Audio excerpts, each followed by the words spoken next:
Denver, the Broncos reach a deal with him. New Orleans is getting Denver's 2023 first-round pick and their 2024 second-round pick for Payton and the Saints' 2024 third-round pick. Sources telling that to our Adam Schefter.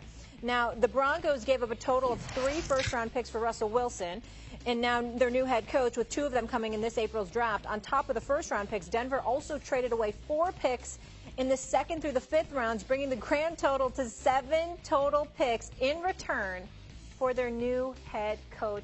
Quite the haul. Wow. Marinate on that for a moment. I gave you a lot of numbers, but the graphic lays it out perfectly. I want to start with you here, Mike. Do you believe Sean can get Russ back on track? I think if anyone can, he can. He's a very good, first of all, he's a demanding coach, and he takes no nonsense. And he gets away with that with the players. They accept that. Plus, he's a very good, innovative offensive coach. But I think it's going to be a chore. I think he has slipped a lot as a player. I think his last 2 seasons, he has slipped dramatically. His first 2 losing seasons. And I think it's going to be a big thing. And frankly, I'm surprised by this. I didn't think Denver would go this route. I didn't think they'd pay him. I didn't think they'd pay the heist. And I didn't think this is what Sean was looking for. I think Sean was sitting there waiting for Dallas to open or waiting for the Chargers to open. They don't open, so he got itchy. He wasn't doing. I mean, I didn't talk to Sean this year, but and Doug and I both know him very well for a long time. But I didn't think he loved the TV. He looked bored to me most of the time. Mm-hmm. I think he wanted to get back and coach. He's a coach, so Denver's a good franchise. He's going to get paid plenty of money.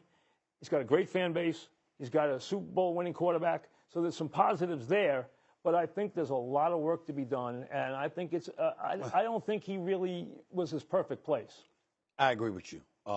I definitely wanted him to get the Chargers job because I don't think that. I don't think they wanted to pay him. I know. Or pay the freight. I agree with you. I don't think that Brandon Staley should have been allowed on the team charter back home after losing that game to Jacksonville. That was a tough one. When he had a 27-point lead and lost that one. It was a damn shame. He should have been fired on the spot. That's number one. So certainly you want a guy like Sean Payton with a guy like Justin Herbert. You want a quarterback like that to have a coach like that. Perfect match, no doubt about it. And I think Sean Payton knew that, all right? He wasn't that great on television. I'm not judging him or anything like that. But he looked bored to me. That's what I mean. I'm not talking about literally his capability. I'm saying that didn't seem where his passion lies. That's all I'm trying to say with that. I am not that high on him being in Denver. Denver's defense is big time. I got real serious questions about Russell Wilson. Me too. He was awful. He slipped a lot. I mean, it's tremendous slippage. 60% of his passes, like 15 to 16 touchdowns, 11 interceptions. He was a shell of what we knew Russell Wilson to be. And here's where it resonates. And here's where it resonates with me, guys. And I give it to you, Doggy.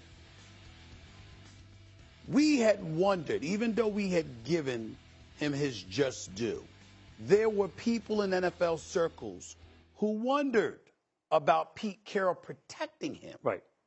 And we said, no, we believe in him.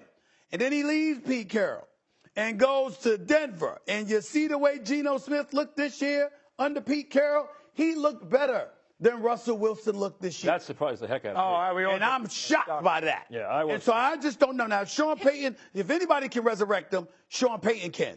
But Russell Wilson, and I God bless him because he's such a good guy, he looked really bad this past season. I agree. Yeah, I will go the other way, but I'm very tepid about it too. He did play a little better the last 2 games of the year. He played well in Kansas City. He scored a lot of points against the Chargers. Payton, if anybody can get something out of him, it is Payton. They have a good defense. So I say that he's not that old, that if anybody can do something for him, it is Payton. What I do agree with you on, this is a lousy job.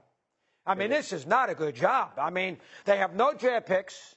The owner is a new owner, all right, so we like him. They got no draft picks in a brutal division, and they got an old quarterback. Plus, Sean it's a terrible job. Plus, Sean, thing, he lacks his patience. He wants to win now. Wait, hey, hold on. He wants to win now. He doesn't have the ability to win now. Because we thought the AFC West was going to be a gauntlet, and they were going to beat up on each other, and it was a huge disappointment. Would you be saying this if he took this job a year ago? No, I wouldn't. Because with Wilson, that team, Russell Wilson. No, I wouldn't. No, it got much worse. Yeah, it got much worse. And the freight, they had to pay a heist for him. And a lot of money for that they can afford. But they also had to give up a lot to get him. And that team has a lot of holes. Now, that team has some ability. I mean, they have some players. They have some wide receivers. Yeah, Judy said. And they got a good defense. But that tells me there's hope. If a year ago you're saying it's a good job. But the difference between being okay and being good is whether you have the capabilities to fill those other holes. And they might not have the ability this year to fill those other holes. And they're in a brutal division. A brutal division. The Raiders have talent, okay? They do. One of these years they're going to figure it out, but they have talent. We know Kansas City's got a couple of years left. Yeah. And the Chargers, if they ever figure it out, they have a bunch of talent. So that's a very tough division. I'm very surprised. I mean, again, I think you're right. I don't think he had anywhere else to go. I think there wasn't anywhere to go. Hey, McCarthy wasn't going to get fired. He's not going to go without a quarterback either. Yeah, that's true. And plus, Dallas wasn't going to give the draft picks to New Orleans. Right. And the Chargers, Steve and I were here for weeks killing it. How is Staley still coaching that team? But the owner doesn't want to give him $15 million, anybody. and he doesn't want to give the draft picks. Doesn't want to pay. How are you going to be in Los Angeles and don't want to pay anybody? Second largest market in the country. Don't want to pay One anybody. of the biggest reasons you're there is because of the money you can make just because of that locale. They don't want a coach who is going to want control. Yes. And he's same thing with Dallas. That's why Dallas. That's why the Cowboys. Neither one of those teams want a coach who's going to say it's this way, it's that way. First of all, Dallas can't do that because Jerry's not going to listen. Right. So the bottom line is those weren't right. Although I know people that are close to Sean knew that Sean had his eye on the Chargers the whole time. What just didn't work out. Yeah, that would have been the job. I don't think this is a good job for him. I think if he can resurrect Russell Wilson, it's sort of a 50-50 I think he should have waited another year. Do you think that's a good pair, though, Russell Wilson and Sean, before we roll here quickly? It's the best pair that Denver could have expected to get. Okay. If there was a coach that could do it, it would be him. If Russell Wilson will admit his limitations and play the way he has to play versus the way he thinks he wants to play. He wants to play like Mahomes. He can't play like Mahomes. You said you know Sean. Well, we both do. Yeah, don't you think he's the guy that could do that and put the hammer down? But that doesn't mean... Drew Bledsoe, who was the #1 overall pick once upon a time and had led that team to a Super Bowl once before, got knocked out with an injury in a game against the Jets early in the year, and Tom Brady ran out onto the field, and I think the conventional wisdom was, well, the Patriots are certainly done here. And, of course, he went all the way to winning a championship that year. Can you pinpoint one moment, D. Wood, in that season where it occurred to you, wait a minute, this guy's that good? Like, not only are we not done, we got a shot to do something special because this guy is actually really, really good. Do you remember the moment you first thought that? I don't know if there was really one moment per se. There were so many moments, during the season. And listen, at that time, we weren't led by our offense. We were led by, our defense, Teddy, Willie McGinnis, all those guys. Those guys were the leaders on that team, and we were kind of, a team that played complementary football. And so Tom grew into his legend. He grew into the player that he was. But I always go back to my thing. When I knew Tom was the one, was, to me, Super Bowl 36, that last drive. If anyone remembers, I remember John watching the game afterwards, John Mann was like, no, the Patriots shouldn't, they basically just played to overtime. We made the decision that we're going to go for it right here, right now with the game tied. And Tom just methodically just bam, bam, bam, bam, drove us all the way down the field.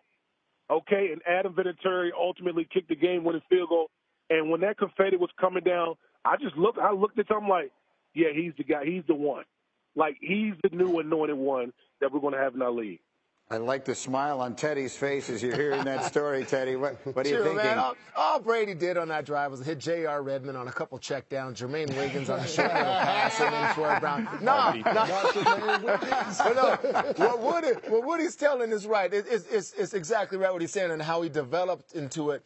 I think he was in the Carolina Super Bowl for me when we were playing Jake Delhomme and the Carolina Panthers, and it was defensive-led, and there were a lot of special teams that made a lot of plays, too, leading up through those first early championships. But we couldn't stop them. Defensively, we just ended up to a place where you just can't stop them anymore, and it's like, oh, well, what are you going to do now? And then Brady over and over again making throws in that Super Bowl against the Carolina Panthers, where that's the moment where I said, whoa.